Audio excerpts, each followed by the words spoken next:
6 days, Mr. Caldwell. Then we auction the property. On a $47 trash can violation.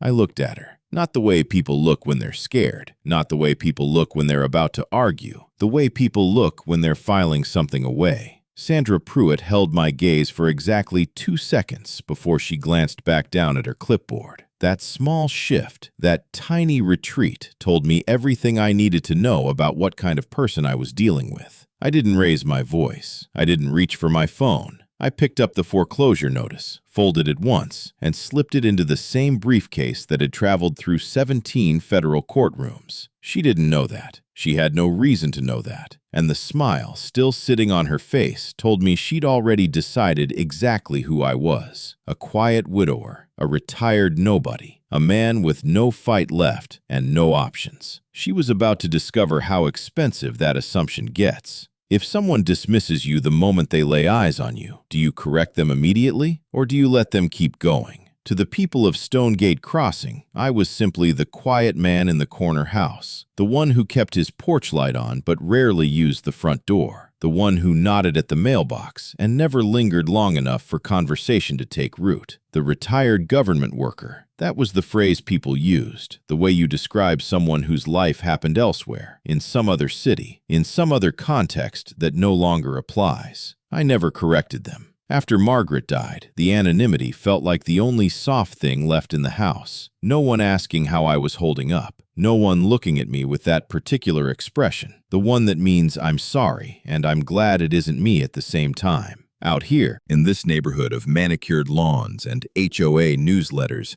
I was simply the widower in 14 Clearwater Lane who tended his late wife's rose garden and kept to himself. That was enough. For 2 years, that was more than enough.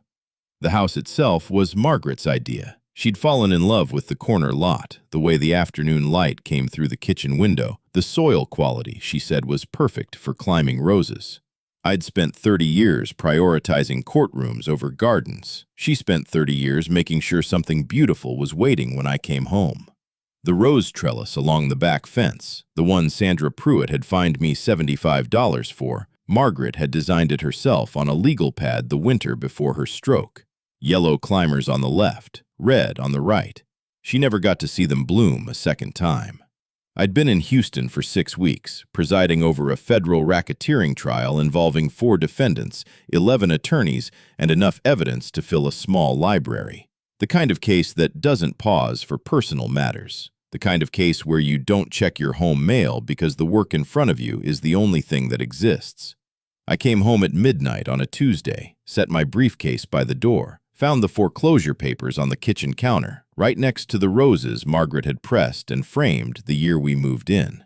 I read the documents once, then again. Then I sat down at the kitchen table, the same table where Margaret used to leave coffee for me on early mornings, and I read them a third time, not because I didn't understand them, but because I wanted to be absolutely certain I understood exactly what had been done and exactly how it had been done before I decided what to do next. I'm a methodical person by nature. 22 years in federal law tends to have that effect. I made a list. Then I went to sleep. People often assume that a quiet man has nothing left to lose. They rarely consider the alternative. I want to be clear about something. I've held positions that carry real weight, the kind of weight that changes rooms when it enters them. And I learned early, from a judge named Harold Fenn who mentored me in my first year as a prosecutor, that the most dangerous thing a person in authority can do is reach for that authority before it's needed. Harold used to say, the gavel is for the moment the room loses its way, not before. A man who lifts it early has already told you he doesn't trust the process, or himself. I never forgot that.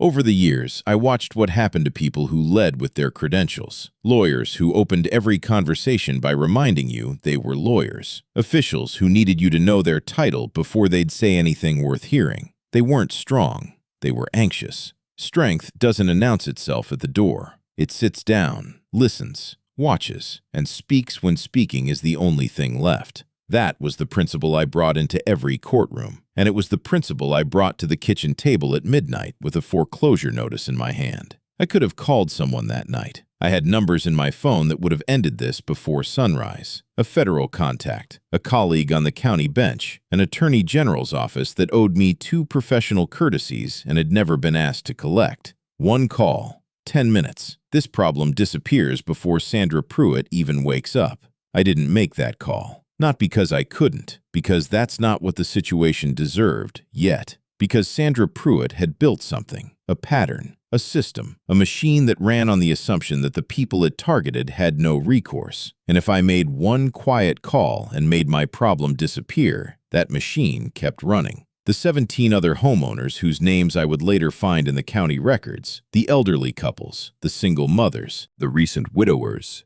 they didn't have numbers in their phones that ended things before sunrise. Margaret used to say the law exists to protect the people who can't protect themselves. She said it the way people say things they believe all the way down, not as a phrase, but as a fact about the world. I became a prosecutor because I believed it too. I became a judge because I still do. So no, I wasn't going to make 1 quiet call and walk away while the machine kept running. I was going to do this the right way, the slow way. The way that leaves something behind when it's finished, not just a solved problem, but a closed door. I opened my laptop. I pulled up the county property records database, and I started at the beginning. Is it weakness to stay quiet when you have every right to speak, or is it the most deliberate kind of strength there is?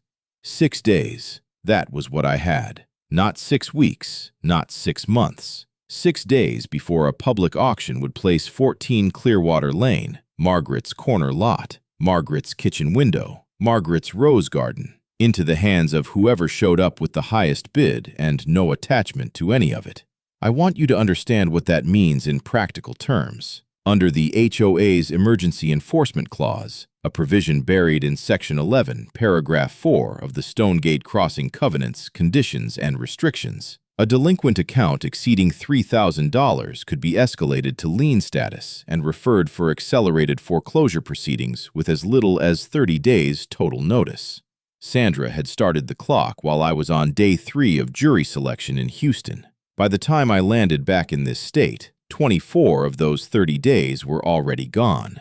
The math was designed to work against people who weren't watching. And the house, I need to say this plainly, the house was paid off. No mortgage, no outstanding loans. Margaret and I had cleared the title 7 years ago. The week after her last scan came back clean. We'd opened a bottle of wine she'd been saving, sat on the back porch until midnight, and talked about all the years still ahead of us. 2 years later, she was gone. And now, a $47 trash can violation, inflated through a mechanism that would have impressed a loan shark, was about to erase that paid-off title and hand a stranger the keys to the only place on earth that still smelled like her. The roses needed to be pruned. I hadn't gotten to them before Houston. The yellow climbers on the left had gone long over the trellis, the unauthorized trellis, the $75 trellis that Margaret had drawn on a legal pad. I could see them from the kitchen window, pale against the dark, moving slightly in the night air. 6 days. In 6 days, I had to stop an auction, document a fraud, and do it in a way that held. Not just for me, for every name I was about to find in those county records, for every person Sandra Pruitt had decided was too small, too tired, or too alone to push back. I refilled my coffee. I kept reading. When the thing you're about to lose isn't just property, but the last place someone you loved still exists, how far are you willing to go to protect it? By 3 in the morning, I had pulled every public record attached to Stonegate Crossing HOA going back 4 years. County assessor filings, lien registrations, foreclosure referrals, contractor payment disclosures. I wasn't looking for anything specific yet. I was doing what I'd done at the start of every major case for 2 decades, building the map before drawing the route. What I found in the first 2 hours should not have been possible in a residential homeowners association managing 312 properties. 17 emergency liens in 38 months. Not 17 violations, not 17 warning letters. 17 full emergency liens, the nuclear option of HOA enforcement. The mechanism designed for genuine abandonment or severe structural neglect, filed against 17 separate homeowners, every single one of them escalated to foreclosure referral within the minimum notice window. I sat back in my chair. In my experience, when a number is statistically impossible, it isn't an accident. It's a system. I cross-referenced the lien dates against property occupancy records. The pattern assembled itself with the quiet efficiency of something that had been waiting to be found. 14 of the 17 liens had been filed during documented owner absences, extended travel, medical hospitalization, seasonal relocation. 2 had been filed within 30 days of a spouse's recorded death. 1 had been filed against an 81-year-old woman 11 days after her son's obituary ran in the local paper. I underlined that last one twice. Then I pulled the HOA's contractor disclosure records, a filing requirement under state law that Sandra had apparently decided applied loosely to her operation. The mandatory landscaping contract, renewed annually without competitive bidding, went to a company called Green Line Property Solutions. I ran the business registration. Green Line Property Solutions was incorporated by a man named David Pruitt, Sandra's brother-in-law. I wrote that down, not because I needed to, I wouldn't forget it, but because writing things down is a discipline. It keeps the mind from running ahead of the evidence. I checked the HOA's operating fund disclosures next. State law required quarterly reporting. The numbers on file showed a fund that should have held approximately $112,000 based on 3 years of collected dues and documented expenditures. The actual balance on the most recent filing, $18,400. $94,000. Gone. I closed the laptop, stood up, walked to the kitchen window, and looked out at the rose trellis in the dark.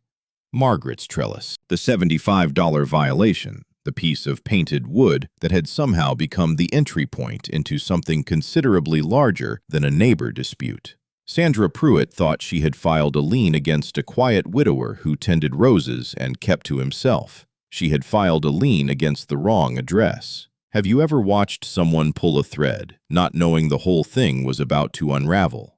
The next morning, I drove to the HOA management office at 9 o'clock. Not to confront anyone, not to threaten. I went because the right thing to do, before anything else, was to attempt resolution through proper channels. 22 years in federal law had given me very little patience for people who bypassed process, and I wasn't about to become one of them simply because the situation was personal. Sandra wasn't in. Her assistant, a young woman named Priya who looked like she'd been at this job long enough to recognize trouble walking through the door, but not long enough to know what to do about it, told me Ms. Pruitt was at a community liaison meeting until noon. I'd like to formally dispute the emergency lien on my property, I said, and I'd like to request a stay of the auction pending that dispute. Priya pulled up something on her screen, read it again.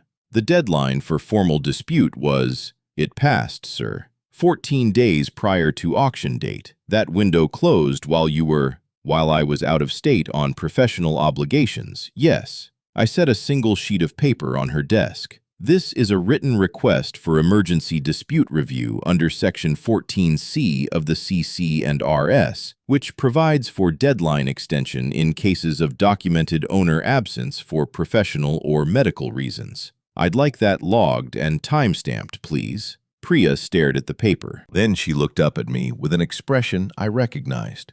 The expression of someone who has just realized the person standing in front of them knows the document better than the people who wrote it. I'll need to pass this to Miss Pruitt." "Of course," I said. "Please also inform her that I'm requesting a complete line-item accounting of all fees, the specific authorization record for the emergency escalation clause invocation, and copies of every notice allegedly sent to my address during my absence, with corresponding delivery confirmation." I watched Priya write that down, slowly, the way people write things down when they're not sure the person asking is someone they want to say no to. I thanked her. I left. I did not tell her what I'd found in the county records the night before. I did not mention Green Line Property Solutions or the $94,000. I did not reach for anything I had in my pocket, not yet, because the situation hadn't earned it yet.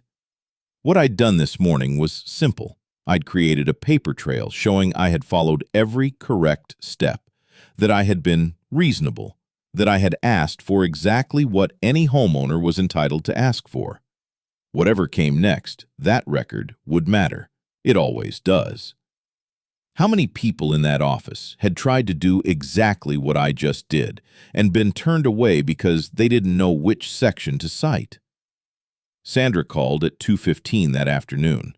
Not Priya, Sandra herself, which told me the request had landed harder than expected. "Mr. Caldwell." Her voice was the same as the day before, controlled, professional, with that particular undertone of impatience that people use when they've decided a conversation is beneath them but have to have it anyway. "I've reviewed your dispute request. I have to be direct with you. The filing window has closed. The auction proceeds as scheduled. You're denying the Section 14C extension request. The extension provision requires documented professional absence verified by a third party. You've provided nothing of that nature." I let a beat pass. "I'll have that documentation to your office by end of business tomorrow." Silence. Brief, but real. She hadn't expected that either. "Mr. Caldwell, even with documentation, the board would need to convene a special session to review." "Then I'd suggest you schedule one. You have my written request on file. If the auction proceeds without the board reviewing a valid 14C submission, that's a procedural violation of the C&Rs. I imagine your HOA's liability carrier would find that interesting." Another silence. Longer this time. "I'll relay your concerns to the board." She hung up. I set the phone down and sat with the question I'd been sitting with since 3 in the morning. How long do I wait before I show what I know? The answer wasn't simple. Move too early, and Sandra goes quiet. Lawyers up, restructures, makes the financial evidence harder to reach. Move too late, and the auction happens before the legal machinery can stop it. The window was narrow. It required patience I wasn't sure I still had, and precision I was certain I did. There was something else, too. The moment I identified myself, truly identified myself, this stopped being a neighbor dispute and became something much larger, something that would end careers, possibly result in federal charges, definitely end Sandra Pruitt's tenure in this community permanently.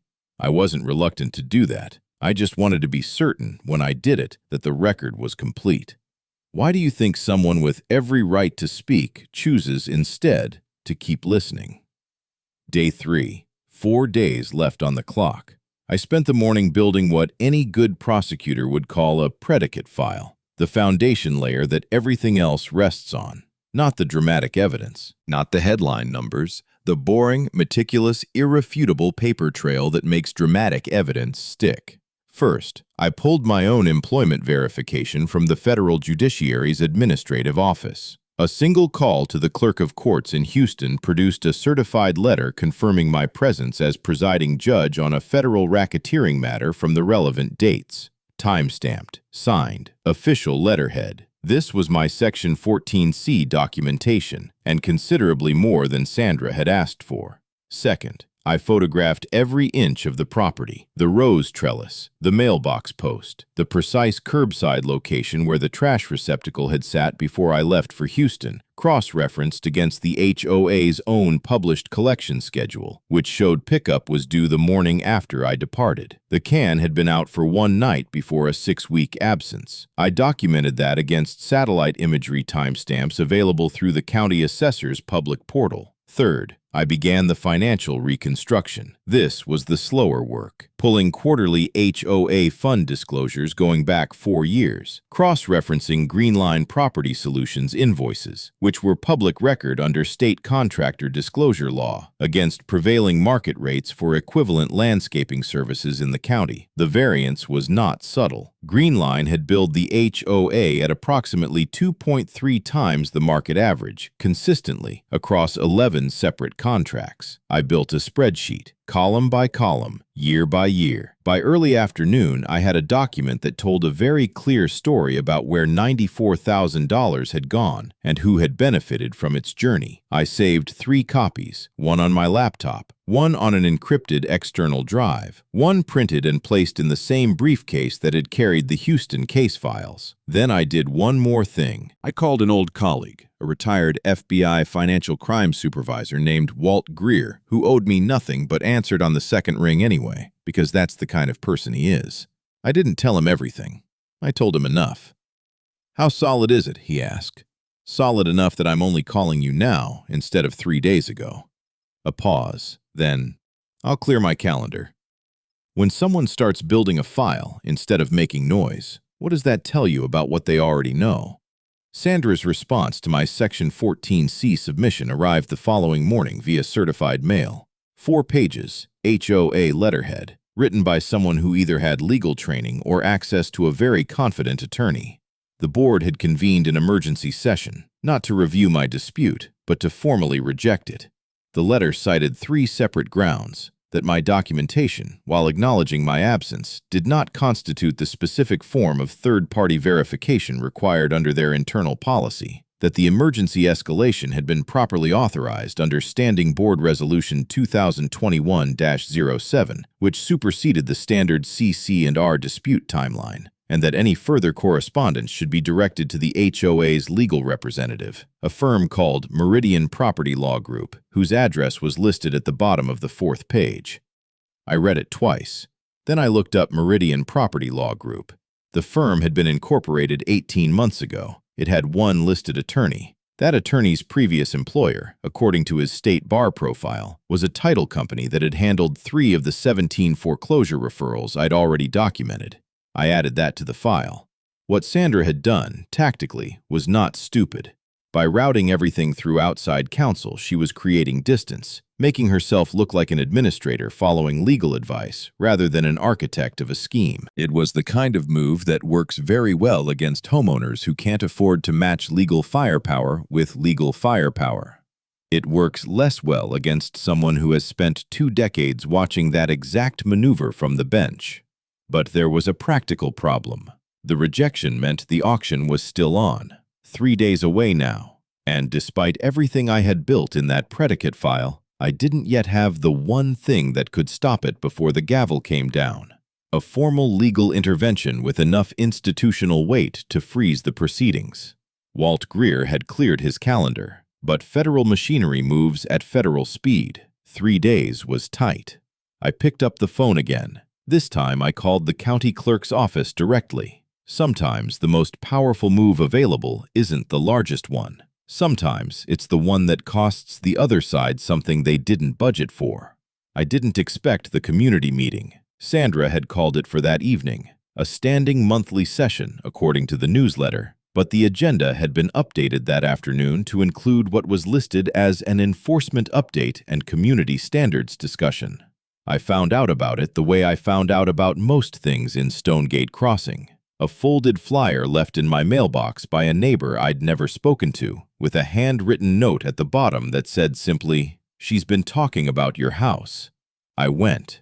The community center held perhaps 60 residents when full. That evening it held 43. I counted. Seated in rows of folding chairs facing a portable lectern where Sandra stood with a laser pointer and a presentation projected on the wall behind her. 3 board members sat at a table to her left. A man I didn't recognize stood near the back with a camera on a tripod. Local news, I would later learn. Someone had tipped them off.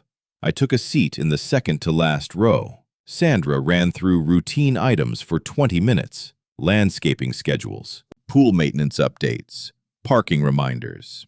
Then she advanced to the final slide, a photograph of my property taken from the street with 3 items circled in red: the rose trellis, the mailbox post, and a trash receptacle visible at the curb. "This," she said, "is what happens when residents treat this community as optional." She didn't use my name. She didn't need to. Half the room had already turned to look at me. We have standards in Stonegate Crossing, standards that protect your property values, your investment, your quality of life. When one resident decides those standards don't apply to them, she paused, let the room sit with it. Every one of you pays the price. She advanced the slide again. My address, the lien amount, the auction date. Then she looked directly at me, past 42 other people, straight down the row, and set it into the live news camera without a moment's hesitation. Some people simply aren't equipped for the responsibilities of home ownership. The room went very quiet. I looked back at her. I didn't move. I didn't speak. I simply held her gaze with the same expression I used when a witness said something on the stand that had just handed me everything I needed. She mistook my silence for surrender. That was her final mistake. What does it cost a person, truly cost them, to stay silent while someone dismantles their dignity in public? The meeting ended at 8:45. I stayed in my seat while the room emptied around me. Sandra was surrounded by a small cluster of residents near the lectern, people nodding, people asking questions, people performing the particular kind of civic engagement that is really just proximity to authority. The 3 board members gathered their papers. The camera operator packed his tripod. Sandra glanced at me once, briefly, on her way to the exit. The glance said, "Still here?" Her expression said, "It doesn't matter." She left without speaking to me. What happened in the next 18 hours moved on 2 separate tracks simultaneously. Track 1. Sandra's attorney at Meridian Property Law Group filed an expedited confirmation of sale with the county clerk's office the following morning, a procedural acceleration that, if accepted, would compress the remaining timeline and eliminate any remaining window for injunctive relief. It was a clean move. It told me that someone in that operation understood how close the situation was to unraveling and had decided to sprint for the finish line. Track 2. The county clerk's office received, in the same morning, a formal legal challenge to the lien's validity, filed not by me, but by a pro bono housing rights attorney named Cecilia Marsh, who had represented 4 of the 17 homeowners I'd identified in the county records. I had called her the previous afternoon, after the flyer arrived in my mailbox. I had told her what I'd found. I had offered her everything in my predicate file, organized and sourced, ready to attach to a filing. She had been trying to build that case for 14 months, alone, without the county records access I had, without the financial reconstruction I'd done in a single night, without the contractor disclosure cross-referencing that made the Green Line connection irrefutable. I gave her the complete file in a 2-hour phone call. She filed by 9 the next morning. The challenge didn't stop the auction on its own. A single filing rarely does, but it triggered a mandatory review hold under state property law, which meant the county clerk's office was now legally required to pause the sale pending verification. The auction date didn't disappear. It got suspended. 48 hours, minimum, while the clerk's office processed the challenge. Sandra's attorney called the clerk's office to contest the hold. The clerk's office, to their credit, informed him that the challenge had been filed correctly and the hold was procedurally required, regardless of the HOA's position. He called again 2 hours later, then a third time. By early afternoon, Sandra herself appeared at the county clerk's office in person. I know this because Cecilia called me from the parking lot, watching through the window.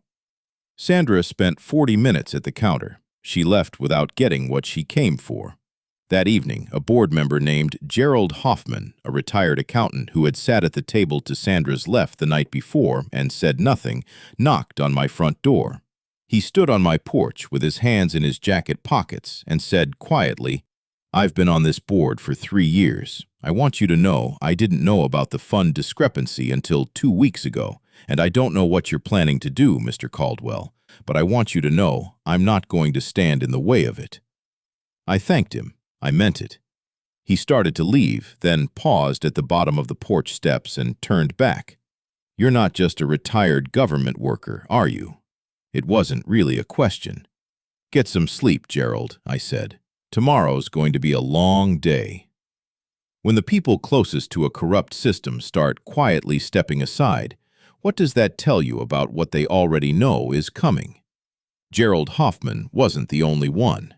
The morning after the community meeting, I found a folded note slipped under my front door. No name, no return address, just a handwritten paragraph in careful, small script. She did the same thing to Dorothy Ellison at number 31 last year. Dorothy is 79. She signed over a cash settlement to avoid the auction. Sandra called it a voluntary resolution. Dorothy hasn't left her house much since. I don't know who you are, but you're the first person who didn't just leave. I read it twice, set it on the kitchen table next to my coffee. By noon, a second note had appeared, this one tucked into my mailbox, folded inside a Stonegate Crossing newsletter, as if it had always been there. This one was typed. A single paragraph describing a board meeting from 14 months ago at which Gerald Hoffman had raised questions about the Green Line contract and been outvoted 3-1. The writer didn't identify themselves, but the level of procedural detail suggested someone who had been in that room. People had known, or suspected, or seen enough pieces that the picture was visible if you were willing to look directly at it. But knowing and acting are separated by a distance that fear measures in very personal units.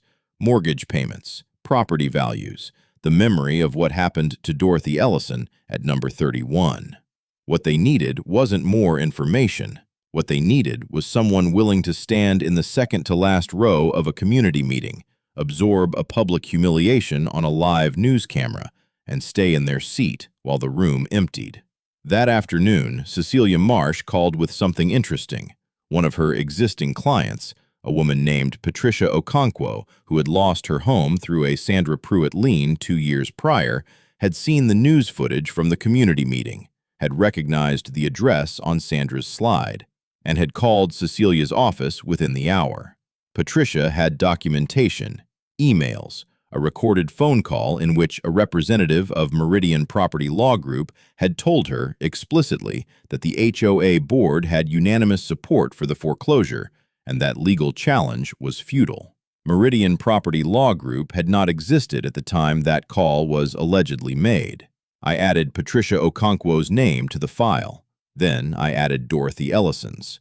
How many people stay silent, not because they don't know the truth, but because they've never seen anyone survive the cost of saying it out loud?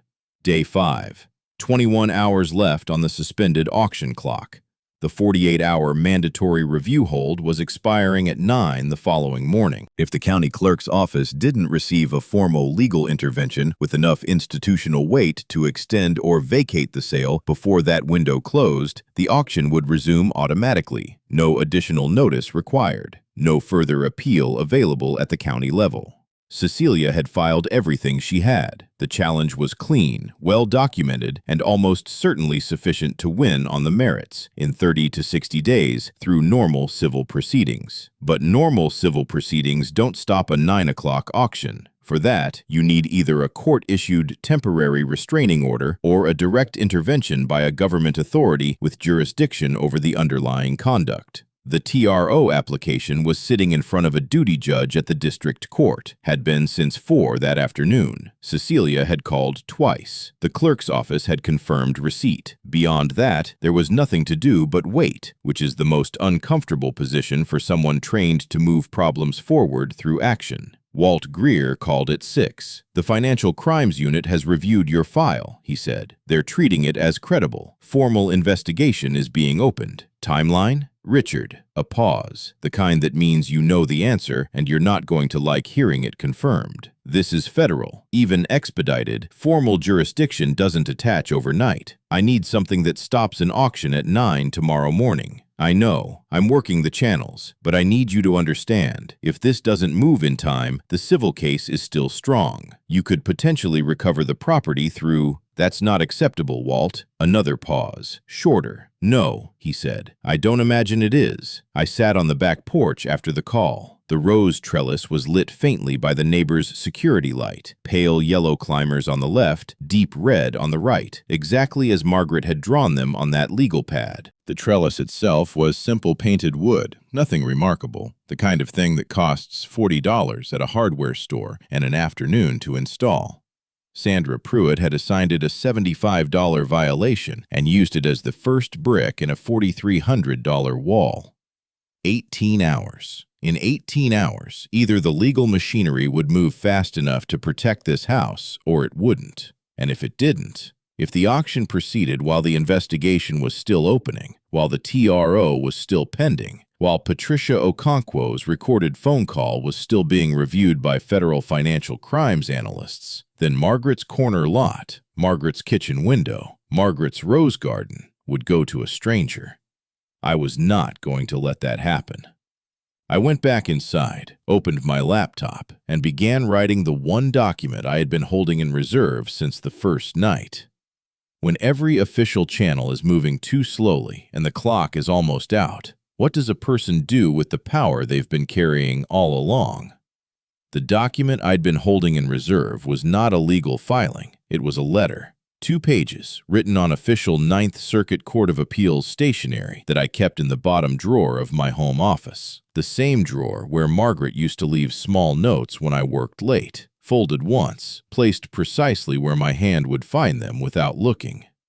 The letter was addressed to the presiding judge of the county district court. It was written in the formal register of one judicial officer communicating with another on a matter of shared institutional concern. It identified me by name, by title, and by appointment. It summarized the factual predicate, the pattern of targeted liens, the contractor relationship, the fund discrepancy, the accelerated foreclosure timeline, in 4 precise paragraphs, and it formally requested, as a matter of judicial courtesy and public interest, that the duty judge review the pending TRO application with appropriate urgency. I had not wanted to send it, using judicial position to influence a civil proceeding, even through proper channels, even transparently, even in a matter where I was the aggrieved party, carried optics I didn't love. It would have been cleaner to let the process work on its own terms. I had built the file exactly so that wouldn't be necessary. But it was 8:47 in the evening. The TRO application had been sitting for nearly 5 hours without movement, and the auction clock did not care about my preference for clean optics. I sent the letter at 9:03 via the court's secure judicial correspondence portal,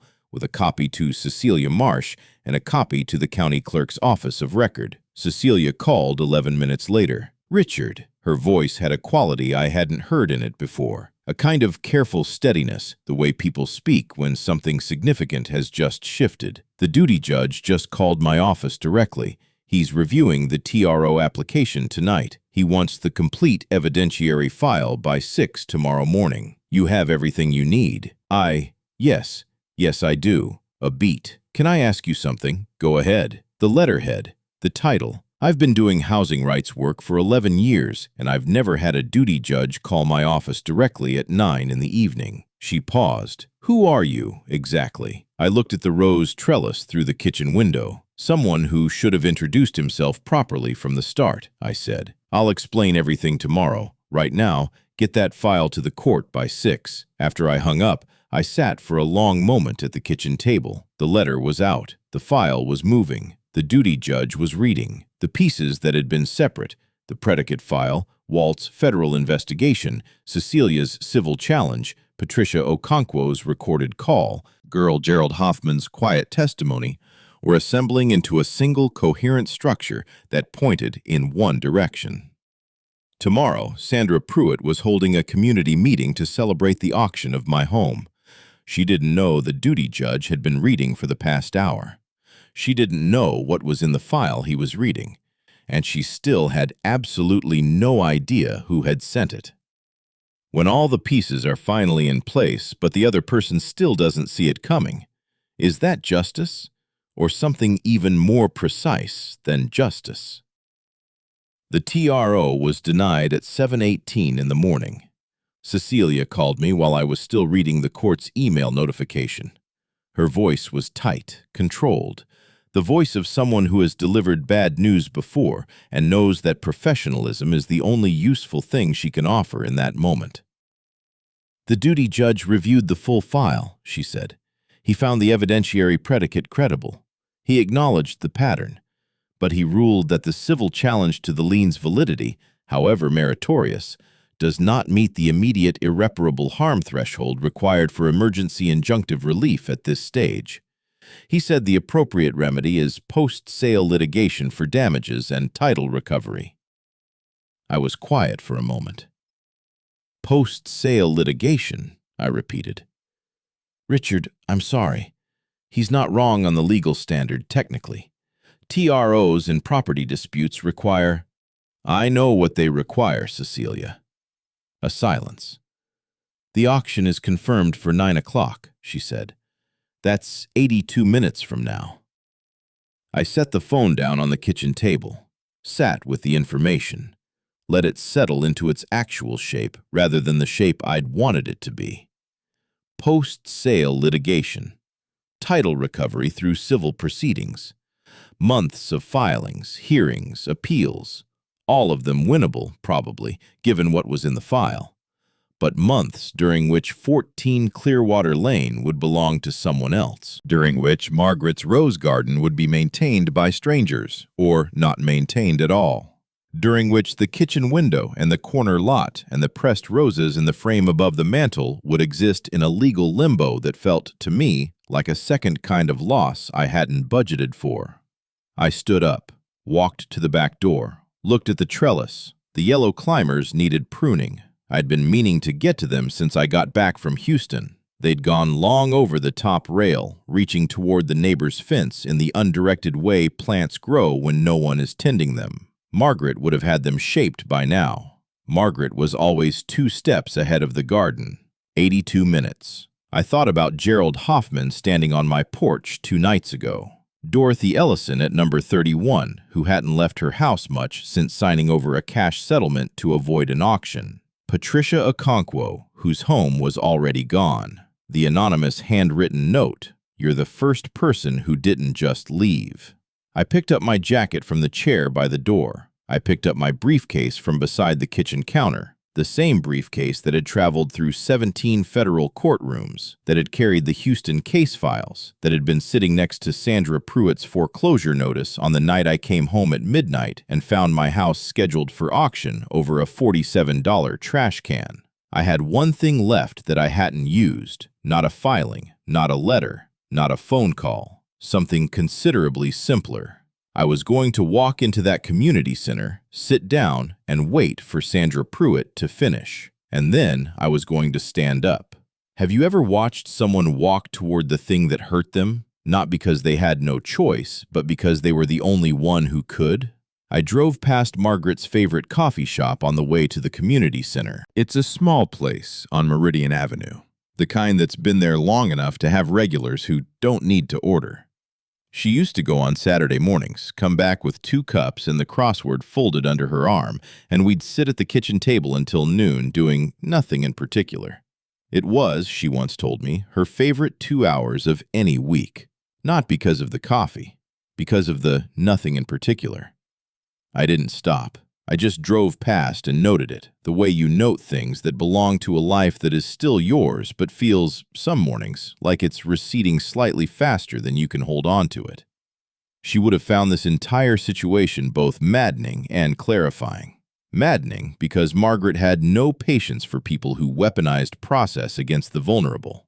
She'd spent 12 years as a public defender before moving to legal aid work, and she understood, in a bone-deep way that I'd learned mostly from watching her, that the law's greatest danger wasn't its enemies, but its opportunists, the people who learned just enough of its language to use it as a club. Clarifying because she would have seen immediately what I had spent 6 days assembling piece by piece, that this was never really about a trash can, or a trellis, or a mailbox post. It was about a system that had been running on the assumption that the people it targeted had no one standing behind them. I had spent 22 years standing behind people in courtrooms who couldn't stand alone. I was not going to stop now because the person who needed standing behind was me. The community center parking lot was nearly full when I arrived. More residents than the monthly meeting, more cars than I'd expected. The news van was back. Same camera operator, same tripod position near the sidewall. Sandra had scheduled the auction announcement as the meeting's closing item. A victory lap, in effect. A public confirmation that the machine worked and that the quiet widower in the corner house had learned, finally, the cost of ignoring his obligations to the community. I sat in the same seat as before, second to last row, briefcase on the floor beside my left foot. I thought about Margaret, about the coffee shop on Meridian Avenue, about 2 hours of nothing in particular on a Saturday morning. Then I straightened my jacket and waited. When the reason you're fighting stops being about you and becomes about everyone who couldn't fight, does that change what you're willing to do? Sandra opened the meeting at 8:45. 51 residents this time. I counted twice. The news camera was live, a small red light glowing steadily above the lens. Gerald Hoffman sat at the board table with his hands folded and his eyes fixed on a point somewhere between the lectern and the floor. The 2 other board members flanked him with the particular posture of people who have committed to a position they are no longer entirely certain about. Sandra moved through the agenda with practiced efficiency. Landscaping updates, pool resurfacing timeline, a reminder about holiday decoration guidelines. Her voice was warm, communal, the voice of someone who genuinely believes, or has convinced themselves, that what they are doing is stewardship. Then she advanced to the final item. My address appeared on the projection screen behind her, the same photograph as before, the same 3 red circles. She had added a new slide this time, a graphic showing the auction details, the minimum opening bid, the date and time. 8:57 in the morning, 3 minutes from now. I want to close today by acknowledging something important, Sandra said. She turned slightly, just enough to let the room see her in profile against the projected image. This community has standards because you, all of you, chose to live by them. Enforcing those standards isn't pleasant, but it is necessary. And today, that enforcement reaches its conclusion. She held up the foreclosure notice. My foreclosure notice. Held it the way people hold documents when they want the room to understand the document is a trophy. The auction for 14 Clearwater Lane begins in, she checked her watch, approximately 2 minutes, and I want every resident in this room to understand this is what accountability looks like. She looked directly at me then, straight down the row, past 50 other people, into the live camera. Some people, she said, simply aren't equipped for the responsibilities of home ownership. The room was very quiet. I let her finish. I let the silence sit for exactly 3 seconds, long enough for the room to feel the weight of what she'd just said, long enough for the camera to hold the frame, long enough for Sandra Pruitt to believe completely and finally that she had won. Then I stood up. I buttoned my jacket, the way I button it before I take the bench, a small habitual gesture that means nothing to most people and everything to anyone who has spent time in a federal courtroom. I reached into my briefcase and removed 2 documents. The first was my federal judicial identification, the credential issued by the Administrative Office of the United States Courts, with my photograph, my title, and my appointment details. The second was a single-page letter on Ninth Circuit Court of Appeals stationery, signed by the Chief Judge of the Circuit, confirming my active status and jurisdiction. I walked to the front of the room. Not quickly, not slowly. The way you walk when you have somewhere to be and you intend to arrive. I placed both documents on the lectern in front of Sandra Pruitt, and I said the 7 words I hadn't planned to say until the auction itself. Mrs. Pruitt, I am a federal judge. The room went absolutely silent. Not the polite silence of people waiting for the next agenda item. The total, physical silence of a room that has just had its understanding of the situation restructured from the ground up. Sandra looked at the documents. Her face didn't just fall, it collapsed. The careful, professional composure, the civic authority, the absolute certainty that she was the most powerful person in this room. All of it, gone. In the time it takes to read a name and a title on an official federal credential. Because in that moment, she understood something I had understood since 3 in the morning on day 1. that every manipulated lien, every fraudulent fee, every manufactured emergency clause, every targeted foreclosure she had ever filed had been documented, meticulously, completely, with the full institutional knowledge of someone who had spent 2 decades learning exactly what each violation was worth in federal court. I didn't raise my voice. "I've spent the last 6 days reviewing the financial records of this HOA," I said, to the room, not to her. "What I found is not a neighborhood management dispute. It is organized financial predation. 17 emergency liens in 38 months, 14 filed during documented owner absences, a mandatory landscaping contract awarded without competitive bidding to a company owned by Mrs. Pruitt's brother-in-law, and an operating fund that is $94,000 short of its documented balance." I turned to the camera. "Those records have been submitted to the FBI's Financial Crimes Division. A formal investigation was opened yesterday. The HOA's operating accounts have been flagged for forensic review."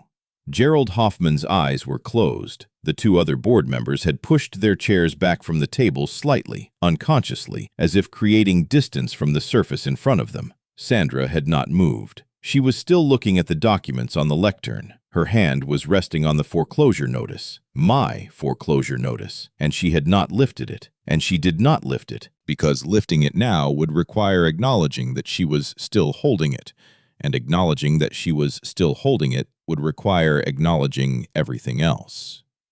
Cecilia Marsh appeared in the doorway at that moment.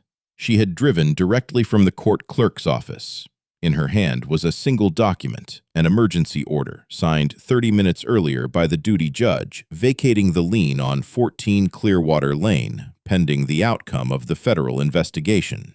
She walked it to me without a word. I looked at it, set it on top of my judicial credentials on the lectern. "The auction," I said quietly, "is canceled." The room broke open. Not with applause, not with noise, but with the particular release of people who have been holding their breath for a long time without realizing it. I heard someone cry, softly, 2 rows behind me. I heard Gerald Hoffman exhale. Sandra Pruitt said nothing. There was nothing left to say. Every word she had spoken in this room over 8 years, every enforcement update, every community standards lecture, every carefully worded trophy of an accusation, had just become evidence.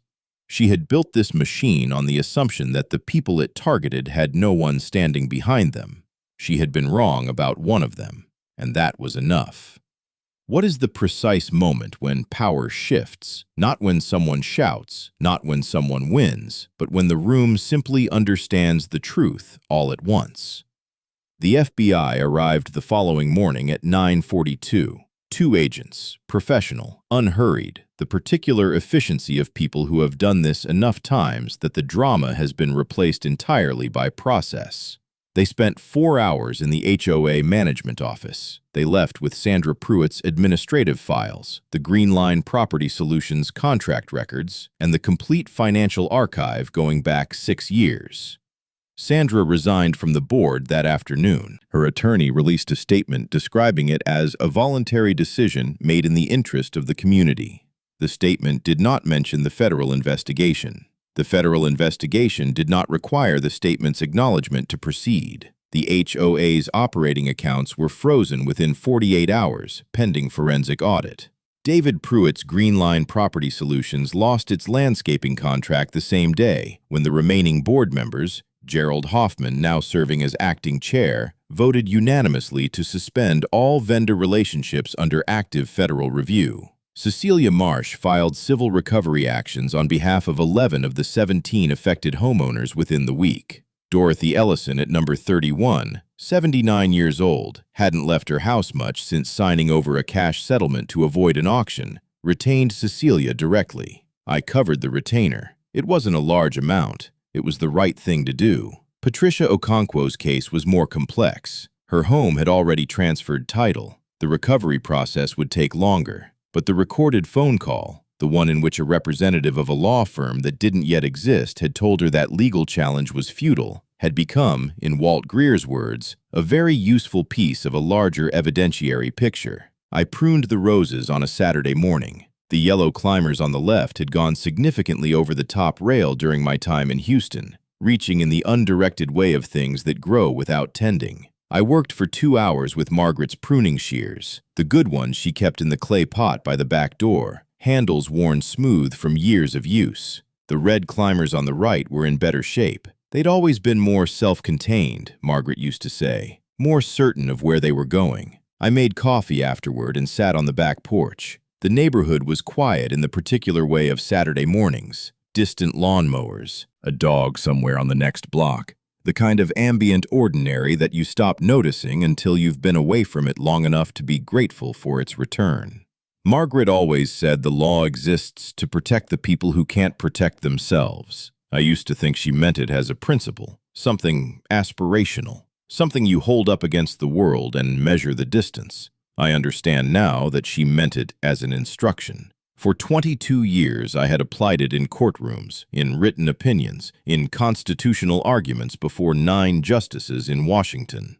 It turned out it also applied on a back porch in Stonegate Crossing, with a cup of coffee and a rose trellis that needed painting, and a corner lot that still, on quiet Saturday mornings, felt exactly like home.